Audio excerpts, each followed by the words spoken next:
मित्रांनो, लग्नानंतर होईलच प्रेम ह्या मालिकेमध्ये सध्या आपल्याला धमाकेदार असा ट्विस्ट बघायला मिळत आहे. तर आता नवीन प्रोमोमध्ये आपल्याला असं पाहायला मिळणार आहे की आता पार्थने काव्याला काव्यार्थ नावाचं मंगळसूत्र घालायला दिलेलं असतं.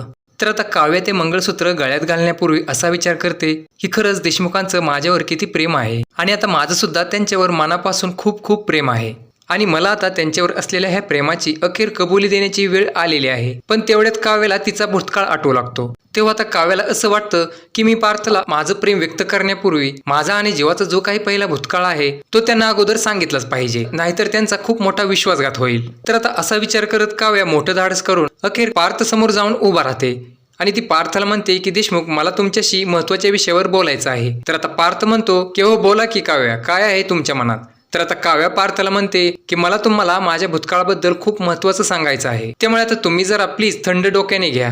त्यानंतर आता काव्या तिच्या भूतकाळाविषयी सांगायला सुरुवात करते. तेव्हा आता पार्थ काव्याकडे खूपच रागाने पाहत म्हणतो की अहो काव्या, अहो कसला भूतकाळ सांगताय तुम्ही, मला अजिबात इंटरेस्ट नाहीये तुमच्या भूतकाळाबद्दल, मला काही सुद्धा ऐकून घ्यायचं नाहीये. यावर आता काव्या पार्थला म्हणते की नाही पार्थ, तुम्हाला हा माझा भूतकाळ पहिल्यांदा ऐकावाच लागेल. तेव्हा काव्या पार्थच्या विरुद्ध दिशेने तोंड करून तिचा भूतकाळ सांगायला सुरुवात करते. तर आता काव्या असं म्हणते की माझं ना पहिलं प्रेम तुम्ही नाही तर तुमचाच भाऊ जन्मेजयराव आहेत. आणि असे म्हणून काव्या खूपच इमोशनल होते आणि मागे वळून पाहते तर काय, पार्थ तिथून केव्हाच निघून गेलेला असतो. त्यामुळे आता काव्या आणि जीवाचा भूतकाळ खरंच पार्थ समोर उघड होईल का, या सस्पेन्सची आणखी काही दिवस वाट बघावी लागणार आहे.